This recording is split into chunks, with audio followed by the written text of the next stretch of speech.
Masechet Psachim, Daf Tzadik Dalet. Nous commençons à la 5e ligne, Tanu Rabbanan. Avant de commencer les Agadot, du soleil, autour de la terre, mais aussi de la largeur du monde, du ciel, la longueur, l'épaisseur, comme nous verrons, nous allons terminer la Sugya de Modi'in, comme nous l'avons vu dans le daf précédent. Lorsqu'un homme se trouve Bederech Rechoka, c'est-à-dire en dehors de Yerushalayim, et il n'a pas la possibilité de rentrer à Yerushalayim au moment de la Shrita, c'est-à-dire toute l'après-midi, comme la Gemara l'avait expliqué, il se trouve derrière, à partir de la ville de Modi'in, il se trouve de l'autre côté, donc non pas du côté de Yerushalayim. Et lorsqu'un homme se trouve à Modi'in, au moment de Chatzot, le 14 Nissan, au moment où commence l'obligation de sacrifier le Korban Pessah, donc cet homme-là n'a pas la possibilité d'arriver à Yerushalayim avant le coucher du soleil, Shkiat Hachama, pour pouvoir sacrifier son Korban. C'est vrai qu'il pourra rentrer au moment de la Achila, au moment où on va manger le Korban. Malgré tout, nous avons vu qu'on tient compte du moment de la Shrita, de la Asiya. Ça, c'était l'explication donc, de Rabbi Akiva, d'après Rabbi Lezer. Même si un homme se trouve en dehors, un pied en dehors de la Hazara, il est considéré comme étant Bederech Roka. La Gemara reprendra donc à la fin du daf le dîme de Rabbi Lezer. La Gemara nous dit Tanu Rabbanan, nous avons une braïta. On a calculé Modi'in à Yerushalayim, il y a 15 000, comme la Gemara l'avait dit, 15 000, c'est le temps.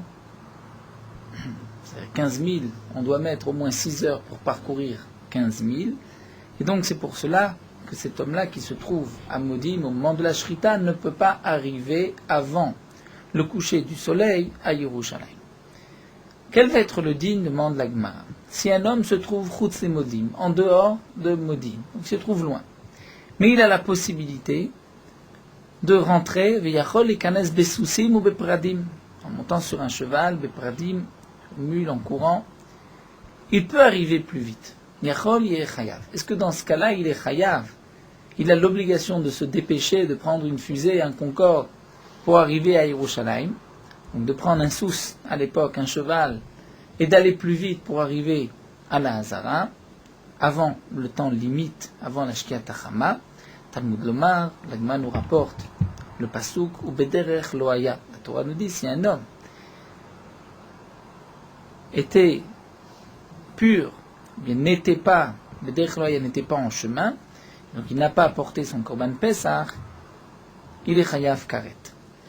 Mais le pasuk nous dit Bederech Loaya, il n'était pas en chemin. Et ici, Vehala, Haya, Bederech, Loaya, Bederech, et celui-là, cet homme-là, Vehala, Haya, Bederech, il était en chemin. Donc la Gemara considère qu'étant donné qu'il se trouve dans un endroit à plus de 15 000 de Yerushalayim, il ne peut pas arriver en marchant normalement, même c'est vrai qu'en courant, sur un cheval, il pourra arriver, malgré tout, il est exempté, il a le statut de Derech Rechoka. Un autre cas, Ayaomed Lifnim Minamodim, il se trouve à l'intérieur, Minamodim, mais il est arrivé, il est venu avec toute sa famille, et il a des chameaux, des charrettes, et il met du temps à avancer. Il ne peut pas arriver avant le coucher du soleil, étant donné qu'il y a des chameaux, des charrettes qui le retardent. Quel est le din? Yachol lo yechayav. Est-ce que dans ce cas-là, cet homme-là qui n'a pas pu apporter son korban Pesach est chayav? Est-ce que dans ce cas-là, celui qui n'a pas pu apporter son korban Pesach ne serait pas chayav? Puisqu'en fin de compte, il ne peut pas arriver.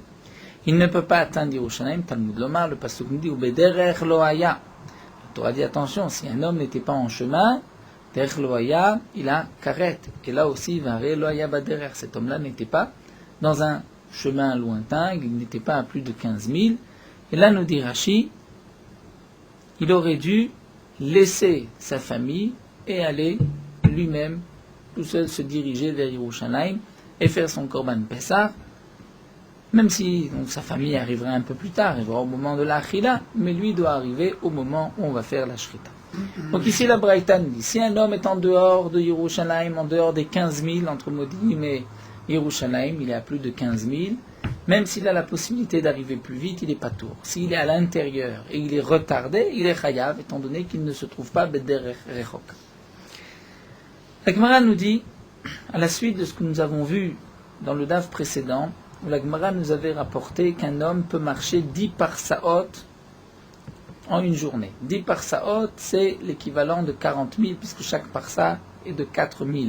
Chaque mille est de 2 000 amot, environ 1 km 200, 1 km, 1 km 200 d'après les avis. Un homme peut donc marcher, équivalent on va dire, de 40 km dans une journée. Et la Gemara avait rapporté au nom de Rabbi Yochanan qu'on va découper ainsi, on va dire que de Halot Ashchar, du lever du matin jusqu'au Netzachama, il y a 5 000, du Netzachama jusqu'à la Shkia, il y a 30 000, et de la Shkia jusqu'à la sortie des étoiles, il y a 5 000. Donc du matin jusqu'à Chatzot, c'est 15 000, et de Chatzot jusqu'à Shkia Tachama, le coucher du soleil, il y a aussi 15 000. Alors la Gemara continue, nous dit Amar Rava, Shita alfe parse ave alma. Le monde est de 6 000 parsaot. C'est-à-dire 6 000 parsaot, on multiplie chaque parsa par 4 000. Que signifie ave alma? Nous dit Rashi, c'est la circonférence, le contour du Hilur Hachama, de là où le soleil, du chemin du soleil, lorsque le soleil se dirige dans la journée de l'est jusqu'à l'ouest. Donc de l'est jusqu'à l'ouest, il y a 6 000 parsaot. Vesumcha de Rakia, et l'épaisseur du ciel est de alpha parsé, de 1000 parsaot. Nous verrons dans Amoudbet qu'il y avait une machloquette entre les Chachmei Israël et les Chachmei Umot Haolam, entre les sages d'Israël et les sages des autres peuples. D'après les sages d'Israël, le soleil avance toute la journée, son chemin est sous le ciel, mais la nuit, il remonte au-dessus du ciel et il fait le tour pour revenir à l'est. Donc il va monter, traverser l'épaisseur du ciel et ensuite redescendre en traversant encore une fois l'épaisseur du ciel.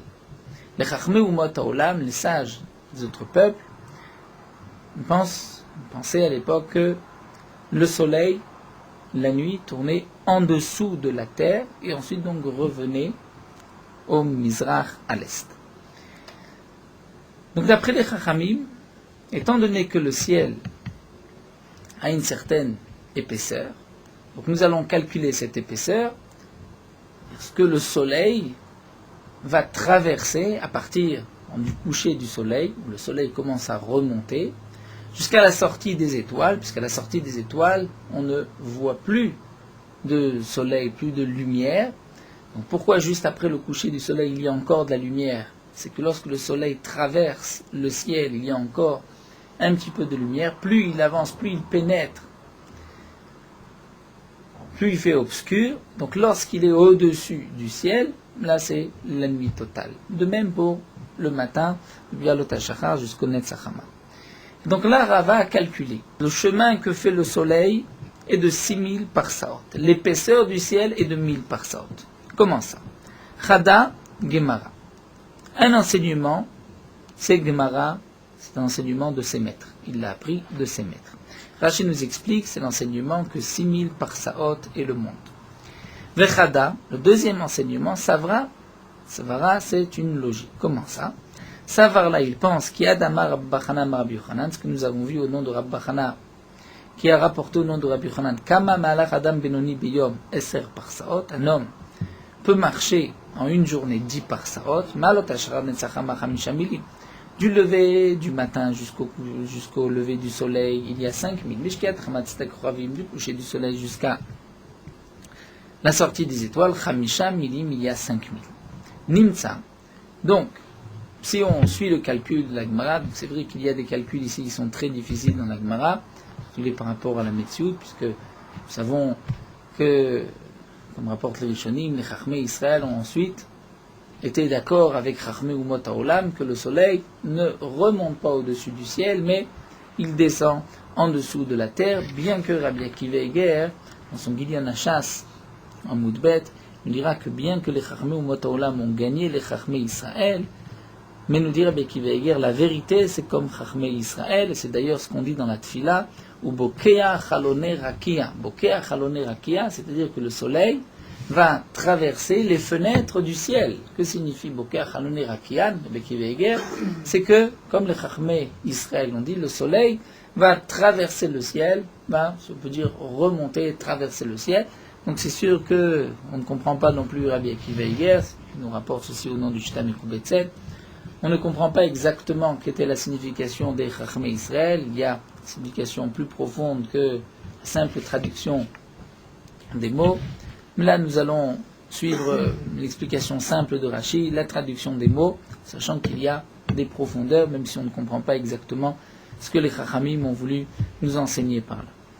Et donc, nous dit la Gemara, d'après ce calcul, Nimtza oveo shel rakia echad mishisha beyom. L'épaisseur du ciel est echad mishisha beyom, 1/6 de la journée. Comment ça? Étant donné que depuis le lever du matin jusqu'au Netzachama, ou bien du coucher du soleil jusqu'à la sortie des étoiles, où là le soleil va remonter ou descendre, il y a 5000. Dans la journée, il y a 30 000. 30 000, 5 et 5, nous avons 40. Donc 5, en vérité, c'est 1/6 de 30. Donc, le soleil va traverser le ciel en 1/6 de temps que le soleil met depuis l'est jusqu'à l'ouest. Et donc, si Rava a appris de ses maîtres que de l'est jusqu'à l'ouest, il y a 6000 parsaot, donc 1/6, c'est combien? C'est 1000 parsaot. Donc l'épaisseur du ciel est de 1000 parsaot. C'est ce que nous a dit Rava. Donc Nimtza oveo shel rakia echad mishisha beyom. Donc le calcul est simple d'après Rabbi Yochanan, comme l'expliquait Rava, puisque du lever du matin jusqu'au Netzachama, il y a 5000, qui est en vérité 1/6 du chemin de l'homme en une journée. Donc on peut déduire automatiquement que puisque le soleil traverse 6000 parsaot dans la journée, donc 1/6 de ces 6000 parsaot, c'est 1000 parsa, qui est l'épaisseur du ciel, là où le soleil remonte pour donc, repartir à son point de départ pour le lendemain. Et là, la Gemara demande métivé, une contradiction. Nous avons une première braïta Rabbi Yehuda Omer. Aviyav shel rakia echad masara bayom. L'épaisseur du ciel est 1/10 du jour. Teda, la preuve, kama me'alech adam benoni bayom. Ici, Rabbi Yehuda nous enseigne dans la braïta qu'un homme peut marcher en un seul jour, esser parsaot, 10 parsaot. Comme nous l'avons vu, donc 40 000. Seulement ici, Rabbi Yehuda nous dit מעלות השחר עד הנצחמה 4 מילים. משקיעת החמה עד צאת הכוכבים 4 מילים. D'après Rabbi Yehuda, de Alot HaShachar jusqu'au Netzachama, il y a 4000, non pas 5, comme nous l'avons vu plus haut au nom de Rabbi Yochanan. Et depuis le coucher du soleil jusqu'à la tombée de la nuit, jusqu'à la sortie des étoiles, il y a aussi 4000. Donc Nimtza, si c'est ainsi, Aviav Shel Rakia Echad Ma'asara Bayom, étant donné que dans la journée, pour traverser 40, un homme peut traverser 40 000.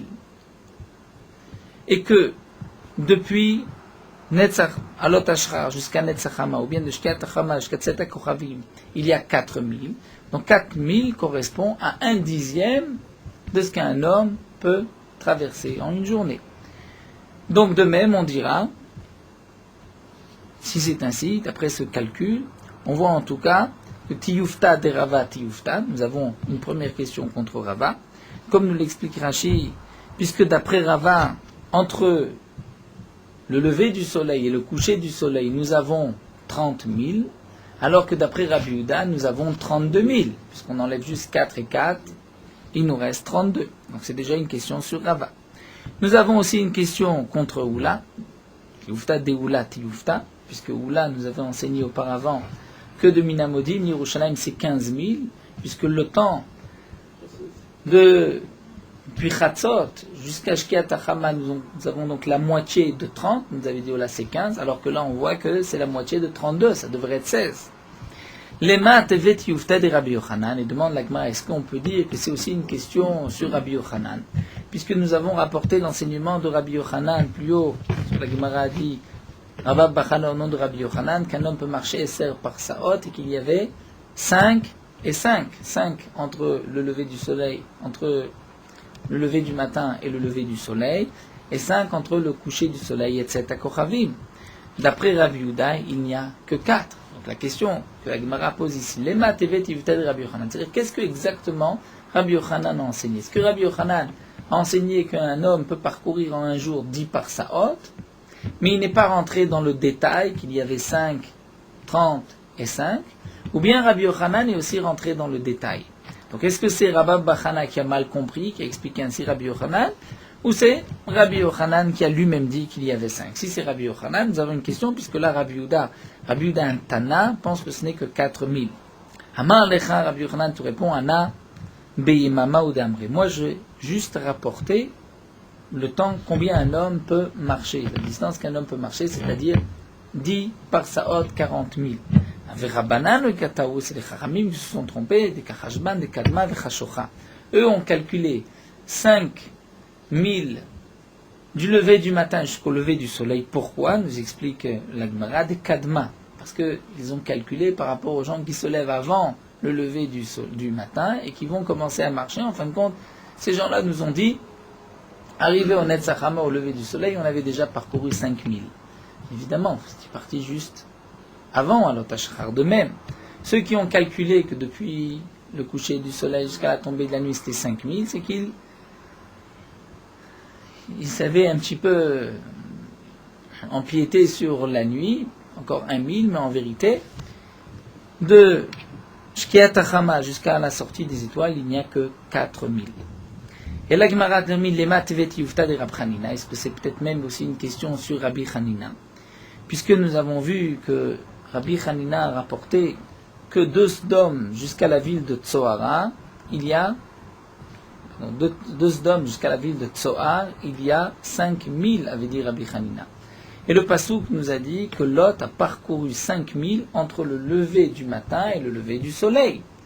Donc a priori, si Rabbi Hanina a bien calculé qu'il y a 5000, donc on peut faire 5000 depuis le lever du matin jusqu'au lever du soleil, non pas 4. La Gemara répond, Vayaïtz ou Sha'ane.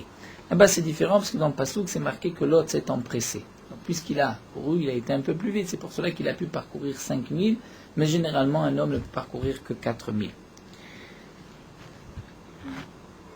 De cette Gemara, juste on va ouvrir une petite parenthèse, on va rappeler la marloquette de Rabbeinu Tam et des Géonim. Ici nous avons donc dans notre Gemara que depuis le coucher du soleil jusqu'à Tset Akoravim, il y a 4000. 1000 en général, c'est le temps de 18 minutes, ainsi que le Shulchan Aruch et Posek. Il y a d'autres Rishonim qui pensent que c'est 24 minutes, mais généralement, la Shita la plus répandue, c'est de 18 minutes. Donc 4000, c'est-à-dire 4 fois 18 minutes, nous arrivons à 72 minutes. 72 minutes après la Shkia, c'est Tset Akoravim, la sortie des étoiles. Pourtant, nous dit Tosfot, nous avons une Gemara dans Masechet Shabbat, où la Gemara nous dit que Ben Hashmashot, c'est à partir du coucher du soleil, tant que il fait encore, il y a un peu de lumière, les Mizrach Ma'adim, c'est encore un peu rouge, et la Gemara explique dans Masechet Shabbat que c'est le temps de parcourir 3/4 de mille, c'est-à-dire 3/4 de 18 minutes, environ 13 minutes et demie. Donc 13 minutes et demie après le coucher du soleil, il fait déjà nuit, c'est Tset Akoravim. Donc nous avons une contradiction. Rabbeinu Tam répond, par la Shita bien connue de Rabbeinu Tam, qu'en vérité, il y a 2 moments dans la Shkia. Il y a le début de la Shkiat Hachama, il y a la fin de la Shkiat Hachama. Le début de la Shkiat Hachama, c'est lorsqu'on ne voit plus le soleil à l'horizon. La fin de la Shkiat Hachama, c'est quand il n'y a même plus de rayons, il n'y a plus de lumière. Donc depuis la fin de la première Shkiat Hachama, c'est-à-dire lorsqu'on ne voit plus le soleil jusqu'à Tset Akoravim, il y a effectivement 4000, donc 72 minutes. Mais un peu plus tard, lorsqu'on ne voit plus de lumière, donc là c'est la fin de la Shkia, le soleil s'est entièrement couché, jusqu'à la tombée de la nuit, il y a 13 minutes et demie. Et donc d'après Rabbeinu Tam, la nuit ne tombe que 72 minutes après la Shkiat Hachama que nous connaissons. Les Géonim ne sont pas d'accord. Les Géonim comme l'a repris par la suite le Gaon de Vilna, Gonim pense qu'il y a une seule shkia, et ce qui est marqué dans la Gemara, on ne parle que d'une seule shkia, la shkia tachama, c'est lorsque le soleil s'est entièrement couché, on ne le voit plus. 13 minutes et demie après, effectivement en Eretz Israël, avec Babel, c'est-à-dire pas dans tout le monde entier, puisque parfois il faut plus de temps, 13 minutes et demie après, c'est la nuit. Si on fait le calcul d'un mille de 24 minutes pour un mille, donc 3 quarts de 24, on arrive à 18 minutes après la shkia. 10 minutes après la shkia, c'est effectivement Tzet HaKochavim d'après les Géonim. Et la Gemara qui nous dit ici qu'entre Shkia Tachama jusqu'à Tzet HaKochavim, la sortie des étoiles, il y a 4000. Donc les Géonim vont expliquer c'est la sortie de toutes les étoiles. Mais lorsque on veut faire sortir Shabbat, on n'a pas besoin de la sortie de toutes les étoiles, on a besoin de sortie des 3 étoiles, et donc 3 quarts de mille après la Shkia Tachama, c'est déjà la nuit. D'après Rabbeinu Tam, on est encore en plein jour, alors que d'après les Géonim, c'est déjà considéré comme la nuit. Une demi-heure après la Shkia, d'après Rabbeinu Tam, c'est jour, on peut prier Mincha. Le vendredi, on pourrait même faire des Melachot, puisqu'on est loin de la nuit, alors que d'après les Géonim, le vendredi, c'est déjà Shabbat, et le Motzai Shabbat, Shabbat est déjà terminé une demi-heure après la Shkia, on est Eretz Israël. Voici donc en 2 mots, dire la marloquette de Rabbeinu Tam et des Géonim. Donc certains sont machmirim comme Rabbeinu Tam, on rapporte le Mishnah Bura, au moins veille de Shabbat, même si on est mahmir comme Rabbeinu Tam pour Motzai Shabbat, mais on doit être mahmir comme les Géonim à l'entrée de Shabbat et ne pas faire de melachot avant la Shkia, c'est-à-dire après la Shkia Tachama. Raison pour laquelle on allume les Nerot Shabbat 18 minutes, après les calendriers, 18 minutes avant la Shkia, c'est à cause d'une autre Shita, qui est les Shita de Rab Lezer Metz, le Yereim, qui pense que Ben Hashmashot c'est avant la Shkia. Et donc, le Ben Hashmashot c'est 3 quarts de mille avant la Shkia, et après la Shkia c'est immédiatement la nuit. Donc les 3 quarts de mille avant Shkia Tachama, si on considère le mille de 24 minutes, c'est 18 minutes. Et donc 18 minutes avant la Shkia Tachama, on doit déjà arrêter tous les travaux, d'après Ablezer Metz, d'après le Yereim. Pourquoi? Puisque c'est déjà Ben Hashmashot, le crépuscule, et après la Shkia, c'est immédiatement la tombée de la nuit. On continue, Tashma, la Gemara nous rapporte une autre braïta. C'est marqué Mitzrayim Haïta Arba Meot Parsa, Arba Meot Parsa. L'Égypte était de 400 parsaot sur 400 parsaot. Donc on calcule chaque parsa multiplié par 4000. Ou Mitzrayim, il nous dit la Braïta, l'Égypte était Echad Mishishim Bekush, 1/60 de couche. Vekush, Echad Mishishim Baolam, 1/60 du monde. Veolam, et le monde, et là qu'on a traduit le monde, c'est-à-dire de l'est à l'ouest, le chemin du soleil en une journée, c'est Echad Mishishim Began, 1/60 du Gan. Et le Gan, le jardin, c'est 1/60 du Eden. Ve'eden, c'est 1/60 du Geinam. Nimtza kol haolam kulo, si c'est ainsi, alors, relativement, le monde est kekisui kidera le Geinam. Comme en vérité simplement le couvercle du Geinam, puisque nous l'avons vu, par rapport au Geinam, le monde est tout petit. En tout cas, nous voyons de cette braïta que le Olam fait bien plus de 6000, bien plus que les 6000 parsaot de Rava, et donc Tiyufta, c'est une question sur Rava.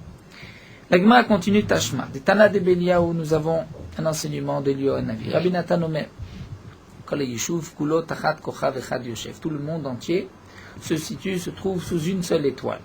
La preuve Teda, Sharadam, Notenino, Bekochav, Echad.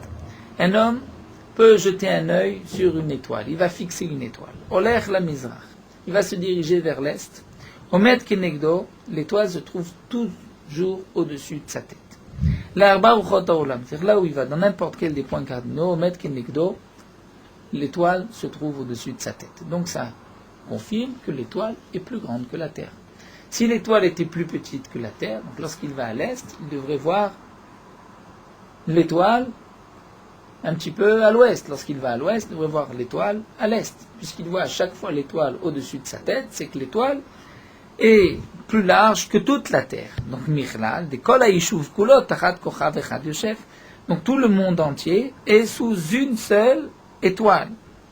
Si fait un petit calcul, il dirait, on est tous d'accord que le Yishuv, c'est-à-dire le monde, fait plus de 1000 parsaot.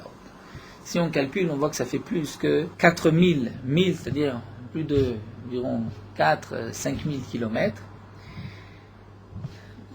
Et donc, d'après le calcul de Rava, même si on met 6 étoiles dans le ciel, donc on a déjà les 6000 parsaot de Rava, et pourtant dans le ciel, il y a bien plus de 6 étoiles. Donc c'est la preuve qu'en vérité, le Olam est bien plus large bien plus long que le 6000 parsaot de Rava.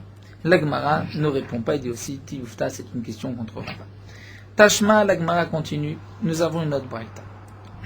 Egla Betsafon. Egla Ndirashi sont les étoiles qui ont la forme d'une génisse, d'un veau.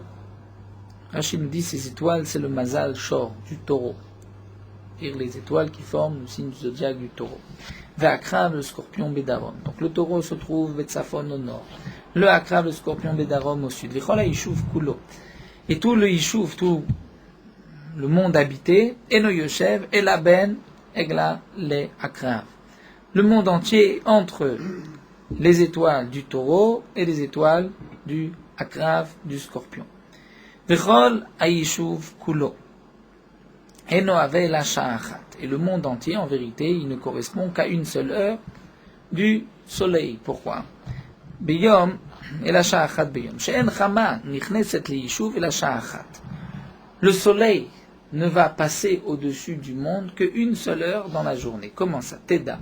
Shebechamesh chama bemizrach. On voit bien que à la 5e heure de la journée, le soleil se trouve à l'est.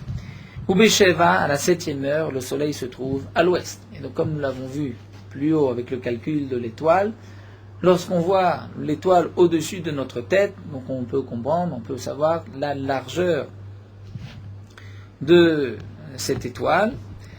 Et puisqu'on voit que Chatzi Shesh ve Chatzi Sheva Chama Omedet Berosh Kol Adam, que le soleil se trouve à partir de la moitié de la 6e heure jusqu'à la moitié de la 7e heure, c'est-à-dire pendant une heure, le soleil est au-dessus, au zénith, au-dessus de la tête du monde entier.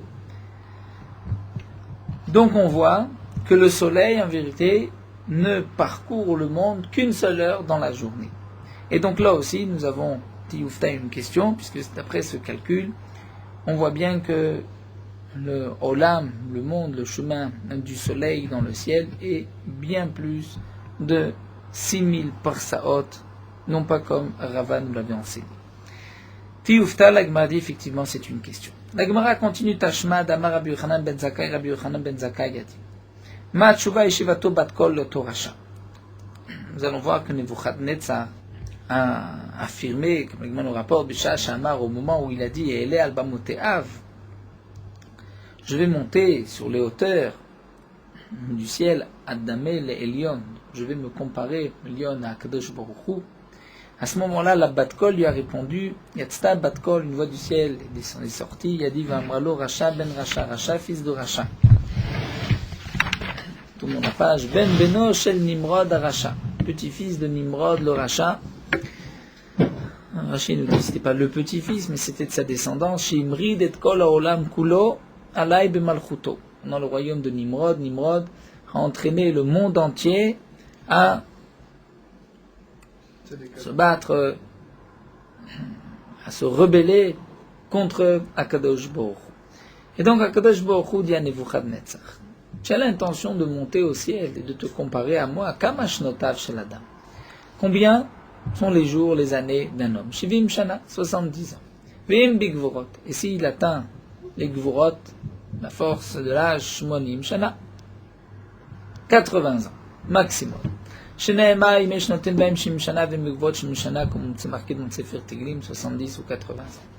Mina Aretz Aderakia. De la terre jusqu'au ciel, mais Alech Hamesh Mot Shana. Il y a de quoi marcher pendant 500 ans. Ve'ovav Shel Rakia, l'épaisseur du ciel, mais Alech Hamesh Mot Shana, il y a de quoi marcher aussi 500 ans. Ou Ben Rakia le Rakia, entre chaque ciel, puisqu'il y a 7 cieux, comme la Gemara dit dans Masret Chagiga, Ma'aleh 500 shana, il y a de quoi marcher aussi 500 ans. Vechen, kol rakia verakia ma'aleh 500 shana. Donc chaque ciel, puisqu'il y a 7 cieux, chacun est de 500 ans. Vechen ben kol rakia verakia, et entre chaque cieux, il y a aussi, entre chaque ciel, il y a 500 ans. Et donc, comment veux-tu traverser en 70 ans, 80 ans, et venir te comparer à moi? Et donc, la suite du pasuk, Ach el sheol tura del yarketebor. Mais tu descendras dans les profondeurs des abîmes, au fond du puits. Tiyufta, c'est une contradiction. Pourquoi c'est une contradiction? Rachid nous rapporte une Gemara, où la Gemara nous dit que la longueur du monde, l'horaire du monde, c'est comme l'épaisseur du monde. Et donc, puisque le Olam, nous avons vu que c'était donc de 500 ans, donc la longueur aussi, cette traversée, est aussi de 500 ans. Et donc, si on calcule qu'un homme peut faire 10 parsaot par jour, donc on va multiplier par 365 jours et par 500 ans, on se retrouvera avec bien plus, donc des milliers et des millions, et non pas juste 6000 parsaot, comme nous l'a dit Rava. Et là encore, la Gemara reste avec une question contre Rava. Tanu Rabbanan, la Gemara nous rapporte une machloquette entre Chachmei Israël et Chachmei Umot HaOlam. Là aussi, c'est une machloquette qui est assez difficile à comprendre. Chachmei Israël Omri, les sages d'Israël disent Galgal Kavua ou Mazalot Chosrim. Rachid nous explique que le monde, dans les cieux, il y a un Galgal. Galgal, c'est comme une roue. Et les Mazalot, les étoiles, sont fixées dans ce Galgal. Lui, le Galgal, est Kavua, est fixe. Il ne bouge pas. Ou Mazalot Chosrim. Mais les Mazalot, c'est elles qui avancent et qui reviennent. C'est-à-dire, nous explique Rashi, dans ce même Galgal, donc le soleil va avancer tout au long de la journée, les étoiles vont l'accompagner jusqu'au prochain groupe d'étoiles, et ensuite les premières étoiles retournent à leur emplacement, à leur place. Donc d'après Chachmei Israël, c'est le Galgal qui est fixe et c'est les Mazalot qui bougent, mais qui reviennent à leur place. Chachmei Umot HaOlam, les sages des autres nations omrim, Galgal Choser ou Mazalot Kvuim. Les Mazalot, c'est-à-dire les étoiles, en la forme de signes zodiaques, sont fixes. C'est le Galgal, c'est cette roue qui est Choser, qui revient, qui bouge. Hamar Rebi Rebindi Tshuva le Divrem. Nous avons une question, c'est-à-dire une preuve au Chachmei Israël, une question au Chachmei Umot HaOlam. Me'olam lo matzinu on n'a jamais vu les étoiles qui ont la forme de la génisse, donc du taureau, et les étoiles du scorpion, Akrav, Betsafon. C'est-à-dire, Aigla, on n'a jamais vu au Darom, au sud, et le Akrav, Betsafon, au nord. Plus haut, la Gemara nous avait rapporté que le Aigla est Betsafon, Akrav, Bedarom. On n'a jamais vu le contraire. Si, comme les Chachmei Umot HaOlam nous l'ont dit, les Mazalot, sont fixes, et que c'est le Galgal qui tourne, et donc le soleil lui tourne aussi en même temps que le Galgal, donc on devrait parfois avoir Maegla dans un autre sens, Bedarom, Ve'akrav, Betsafon. Rachid nous dit, si vraiment on dit comme Chachmei Umot HaOlam que le Galgal c'est lui qui bouge, qui avance, que les Mazalot sont fixes, donc nous dit Rachid, le Galgal, cette roue, devrait rouler, amener tous les mazalot au Arba Ruchot Olam dans les 4 points cardinaux, de la même manière que lui-même est aussi Megalgel comme une roue. Tosfot ici explique qu'il ne s'agit pas des mazalot, parce qu'il nous dit, Tosfot, on a une Gemara dans Rosh Hashanah que les mazalot bougent tout au long de la journée, comme on l'avait déjà vu dans les premières Masertot, Brachot Shabbat, où il y a 2 heures dans la journée où chaque mazal monte, et ensuite les mazalot descendent derrière la terre. Ici nous dit Tosfot, il ne s'agit pas des mazalot, non pas comme Rachid l'a expliqué. Matkifla Ravacha Bar Yaakov a posé la question suivante, nous demandait Vidilma Kibutzina de Rechaya. Peut-être qu'en vérité il n'y a pas de question. Seulement c'est Kibutzina de Rechaya. C'est-à-dire, nous explique Rachid, il y a Dans la Rechaya, dans la meule, il y a une pierre qui est fixe, une autre qui bouge, et il y a un morceau de fer qui est fixé au milieu. Donc le Rechaim, il y a deux parties, celle qui est fixe en bas, le yesod, la base, et il y a ensuite une pierre qui est dessus pour moudre tout ce qu'on a besoin de moudre. Et donc là aussi, on pourrait dire, Rachid nous dit, si tu viens faire rouler la shocher, la pierre qui est dessus, donc c'est elle qui va bouger, mais en vérité le fer qui est au milieu, lui, ne bouge pas. Ou comme Iname Kitsnura de Dasha, comme les gonds de la porte, à l'époque dans la Gemara, comme nous l'avons vu dans Masechet Shabbat, la porte tournait autour d'un trou, dans le Miftan Haglion, c'est-à-dire sur le poteau, l'entot de la porte. Et donc cette barre permettait à la porte de tourner. Là aussi, si tu veux être mégalguel, si tu veux faire rouler le mashkof, donc le mashkof, c'est lui qui va tourner, qui va bouger, mais la porte restera à sa place. Donc tout dépend en vérité qui est-ce qui bouge, c'est ce que la Gemara vous répond. Comme l'explique le Mefarshim, la Gemara ici vient nous dire peut-être qu'en vérité, ils ne sont pas les mazalot sur le même galgal, sur la même roue que le shemesh, que le soleil. Donc peut-être que l'un peut bouger sans l'autre, et à ce moment-là, nous n'avons plus aucune question. La Gemara nous dit, Chachmei Israël omrim, Bayom Chama Malechet le Mata min Rakia. Les sages d'Israël nous disent que le jour, le soleil, Malechet, avance les Mata min Rakia sous le ciel. Et donc c'est pour cela qu'on voit le soleil pendant la journée. Balaïla, mais la nuit, les Mala min Rakia, le soleil remonte au-dessus du ciel, comme nous l'avons déjà vu dans Moud Aleph. Chachmei Umot Olam, les sages des autres nations, Brim Beyom Chama Malechet le Mata min Rakia, pendant la journée, effectivement, le soleil est sous le ciel, ou Balaïla, mais la nuit, les Mata min Karka, va se ranger en dessous, sous la terre.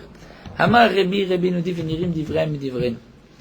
A priori, nous dit Rebi, les Chachmei Umot Olam ont raison. Venirim divrem, et leurs paroles restent plus exactes que les nôtres. Pourquoi? Chez Beyom, on s'aperçoit que le jour, Mayanot soneni, les sources sont froides. Ou Balaïla rotrim, mais la nuit, les sources sont chaudes.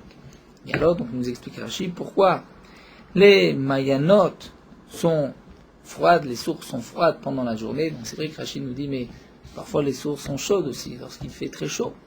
Et Rachid, c'est vrai que c'est chaud parce que l'eau a eu le temps de passer, donc de s'éloigner de sa source et de se réchauffer par le soleil. Mais à l'endroit de la source, là où sort l'eau, l'eau est glacée. Alors que la nuit, les mayanot, les sources sont chaudes. Pourquoi? Puisque le soleil se trouve sous la terre et donc le soleil a la possibilité de chauffer toutes ces sources d'eau. Tanya Rabbi Natan Omer, Rabbi Natan nous dit Bimot Chama, en été Chama Malechet Begova Shel Rakia. Le soleil est au-dessus Begova Shel Rakia du ciel. Les fichar, c'est pour cela qu'au milieu du ciel, si on peut dire Kol Olam Kulo, le monde entier, Roteach est chaud, ou Mayanot Soninim, mais les sources sont froides, puisque le soleil est loin des sources. Bimot Akshamim, en hiver, Chama Malechet Bishipule Rakia, le soleil avance Bishipule, en bas du ciel, donc proche des Mayanot. Les fichar, c'est pour cela, donc sur le côté, ce n'est pas juste au-dessus de la terre. Les fichar, kola olam kulot sonen, mayanot rotrim. C'est pour cela que le monde entier est froid, puisque le soleil n'est pas là pour chauffer le monde, puisqu'il est couché vers le bas. Mais les mayanot, les sources, sont plus chaudes en hiver qu'en été. Tanou Rabbanan, l'Agma nous rapporte une dernière Agada, Be'arba Shivilim, il y a 4 chemins, Hamam Alechet, que le soleil va emprunter. Nissan, Iyar et Sivan. Pendant ces 3 mois, Malechet Be'arim, le soleil va suivre le chemin des montagnes, Kedel et Facher et Tashlagim, pour faire fondre les neiges. Tammuz, Av, Elul, pendant ces 3 mois, Malechet Be'ishuv, le soleil va emprunter le chemin du Yishuv, des habitations, Kedel et Facher et Taperot, pour faire mûrir les fruits. Tishri, Macheshvan et Kislev, pendant ces 3 mois, Malechet Bayamim, le soleil va au-dessus de la mer, Kedel et Yavesh et Tanarot, pour faire sécher les Neharot, les fleuves. Tevet, Shvat, Ve'adar, Malechet bamidbar, shelo leyavesh et azraim. À ce moment-là, le soleil va dans le désert pour ne pas les yavesh, faire sécher les graines qui ont été plantées et qui sont en train de pousser pendant la fin de l'hiver. Souvent, vous voyez, nous avons des halachot, des agadot, que on ne comprend pas vraiment ce que les Khamim ont voulu nous dire. Pour même Pshat, Pashut, Bezrat Hashem, c'est de reprendre et d'avoir une explication plus précise. Nous allons reprendre notre Mishnah. Nous avons vu la déa de Rabbi Eliezer que celui qui se trouve en dehors de la Hazara est considéré comme Derer Rechoka et il est exempté du Pesach Rishon. Alors la Gemara pose une question, mais cet homme qui se trouve en dehors de la Hazara, il suffit de lui dire, mais rentre dans la Hazara. Comment se fait-il qu'on va le dispenser du Pesach puisqu'il ne veut pas, il ne rentre pas? Il faut lui dire, rentre. Rafalgav de Matzael, même s'il peut rentrer, il ne rentre pas. Veloam Unale Kumaï, on ne va pas lui dire rentre. Va Tanya, et pourtant nous avons une braïta, Yudi Arel Sheloman, un juif incirconcis, qui n'a pas encore fait la Brit Mila. Il ne peut pas manger le Korban Pesach. Anouch Karet, il est puni par Karet, d'Ivry Rabbi Eliezer, nous a dit Rabbi Eliezer. Pourquoi? Puisqu'il a la possibilité de se circoncire le jour même et de faire son Korban Pesach. Donc tu vois qu'un homme qui n'est pas circoncis, on va lui dire, monsieur, tu dois te circoncire. Comment se fait-il qu'un homme qui est en dehors de la Hazara, on va lui dire, bon, puisque tu es en dehors, tu es Beder Choka, tu es pas tout. Amar Abaye répond, c'est simple, Der Choka le Taor, Der Choka le Tamé. C'est-à-dire qu'il faut regarder en vérité le ptour de la Torah. La Torah nous a dit qu'un homme qui est Der Choka, ce n'est pas parce qu'il est impur, même s'il est pur, même s'il peut rentrer, mais puisqu'il est dans un endroit qui est appelé Derer Choka, et comme nous allons voir d'après Rabbi Eliezer, en dehors de la Hazara, c'est appelé Derer Choka, donc la Torah l'a exempté. Maintenant, le Tamé, comme nous l'avons vu plus haut, le digne du Tamé, ce n'est pas parce qu'il est Derer Choka, c'est parce que le Tamé ne peut pas manger son korban. Mais s'il a la possibilité de faire en sorte de manger son korban, on pourra faire la shrita pour lui. Donc de même le Harel. Pourquoi le Harel est exempté? Parce qu'il ne peut pas faire son korban, mais s'il a la possibilité de se circoncire, Vadaï qu'il a un Riyuv Karet. Rava Amar, Rava donne une autre explication. Il va nous dire Tanaï. En vérité, c'est une marloquette Tanaïm. Est-ce que, même un Harel, un circoncis, on va lui dire tu dois te circoncire? Des Tania, nous avons une braïta. Rabbi Eliezer Omer. Rabbi Eliezer nous dit Ne'emar Richuk Makom Bepesach. La Torah nous dit, sujet du Korban Pesach, si un homme était Bederer Choka, il était dans un chemin lointain. Ne'emar Richuk Makom Bemaaser. Au sujet du Maaser, nous savons aussi que pour toute récolte qui a poussé en Eretz Israël, il faut faire un prélèvement de Maaser Shini. Ce Maaser Shini doit être monté à Yerushalayim.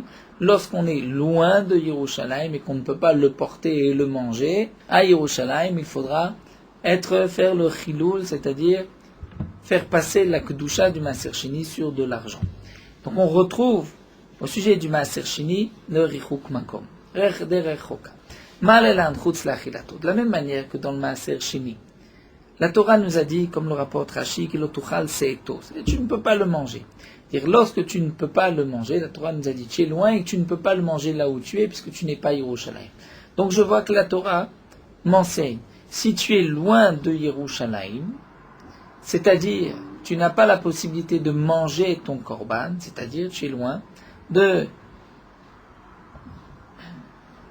Yerushalayim au moment où tu veux faire ce pidyon de Maaser Shini, tu pourras, eh bien, Afkan Chutz Lachilato, là aussi.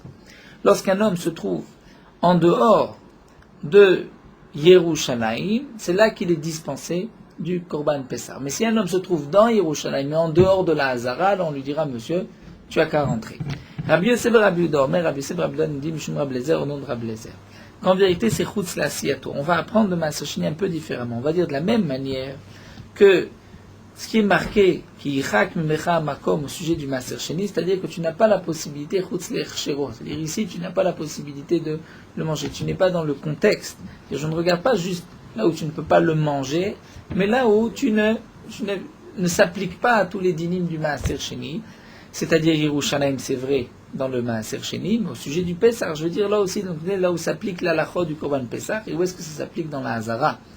Et donc, d'après ce deuxième mandama Rabbi Yosef Rabbi Yehuda, puisqu'on tient compte Chutz Lachilato, donc si tu n'es pas à l'intérieur de la Hazara, tu es considéré comme Derer Rechoka. Donc effectivement, nous dit Rashi, le Tana de la Braïta que nous avons vu, Harel chez l'Omal, Harel qui ne s'est pas circoncis à Nushkaret, lui est Cholek et pense que d'après Rabbi Eliezer, on n'est pas tour que si on est en dehors de Modi'in, c'est-à-dire qu'on ne peut pas lui dire rentre, va faire ton Korban Pessah, même s'il peut venir manger.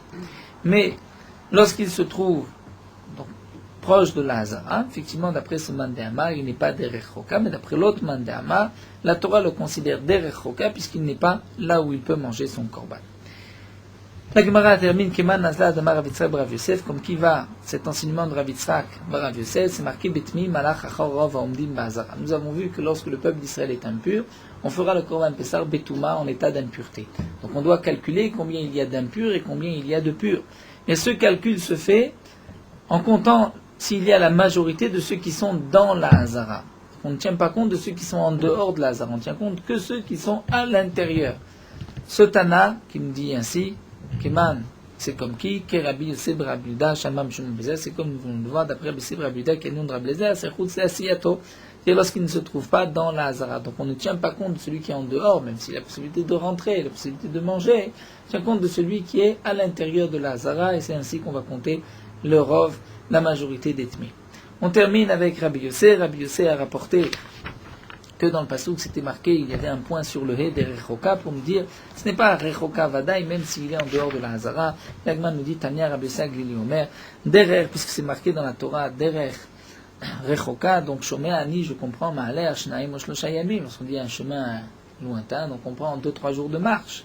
Shomer ou Bederer Loaya, lorsque la Torah continue, il reprend, ou Bederer Loaya, il n'était pas dans un, et dans le cas où cet homme-là n'était pas dans un chemin lointain, il n'a pas fait son Korban Pessah, il est Chayav Karet.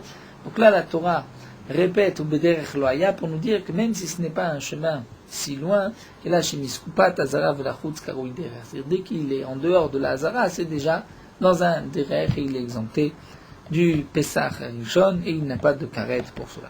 Alors, on va s'arrêter ici à la Mishnah.